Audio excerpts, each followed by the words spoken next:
baik, baik buat saya.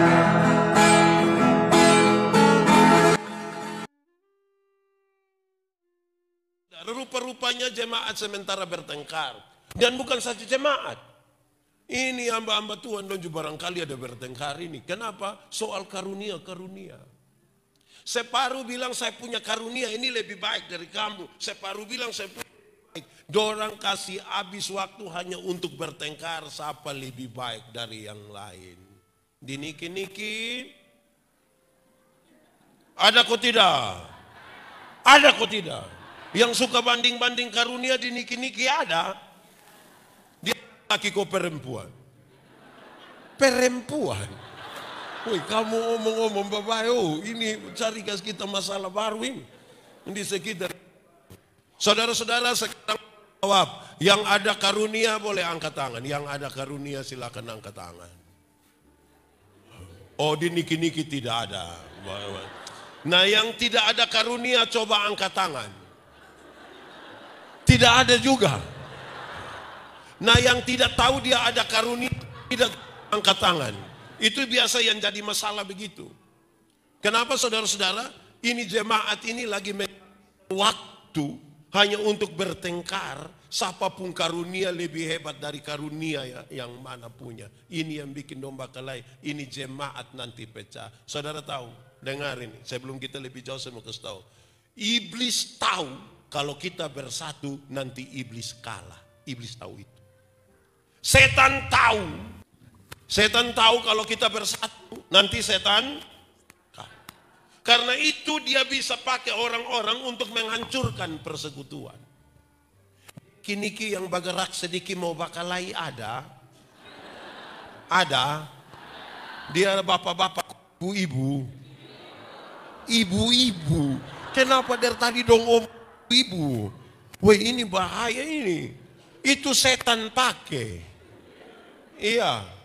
Hei, tidak ada satu tempat pun yang tidak ada beda pendapat. Di rumah, ada yang di sini tinggal di rumah.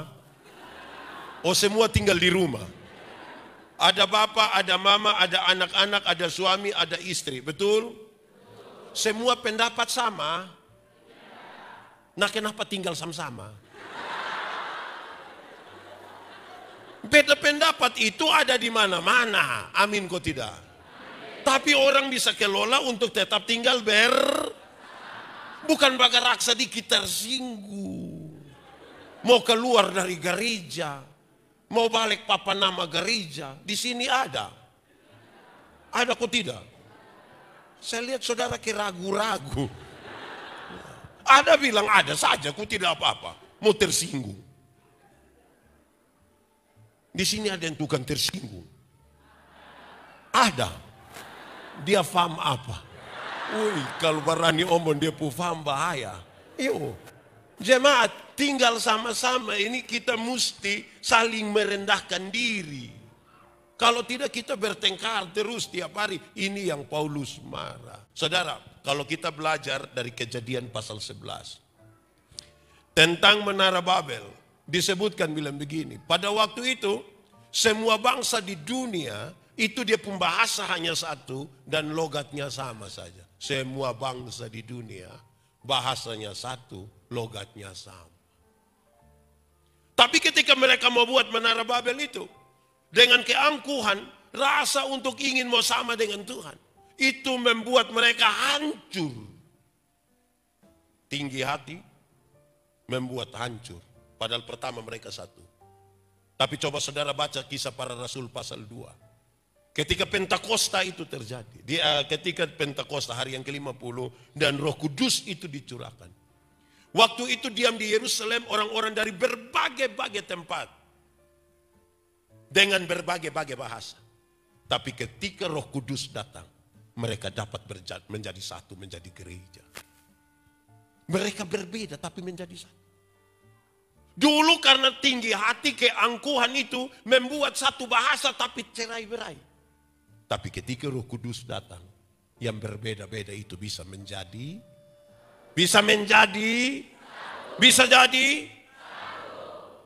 Berarti siapa yang datang dalam nama Tuhan, dia pasti membuat kita menjadi satu, mempersekutukan.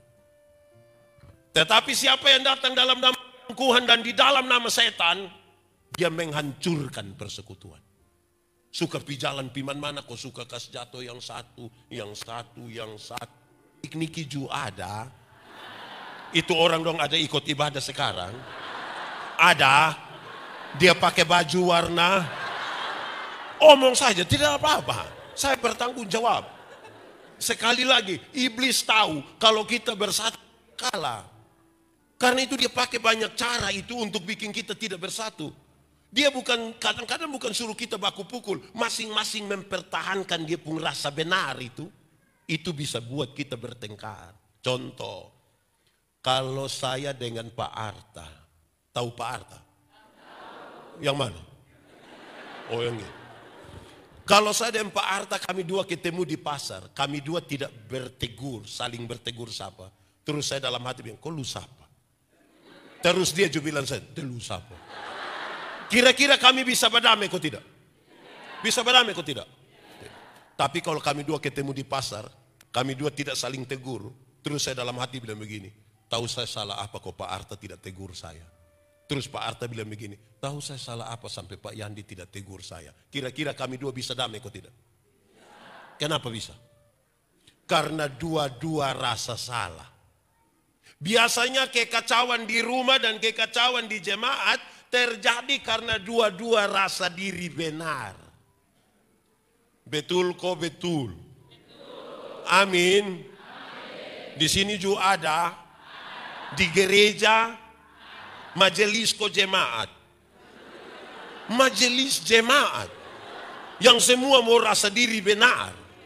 Nah kalau kita semua rasa diri benar sulit bersatu. Kecuali kalau saya rasa saya orang berdosa, Bapak juga orang berdosa. Tuhan menebus dan menyelamatkan kita dua. Di sini kita dua bisa duduk sama-sama.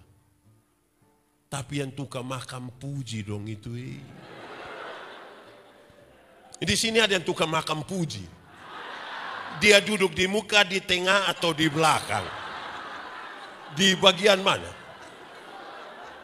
Di mana? Di Facebook. Memang terlalu. Jangan ini ada live ini. Ini live Facebook. Nah baik sudah. Saudara-saudara, hal ini serius. Kalau kita bisa saling merendahkan diri, tidak ada masalah. Kita tinggi hati itu yang biasa jadi masalah. Amin kok. Di sini ada yang tukang cerita tinggi. Fam. Yesus mari.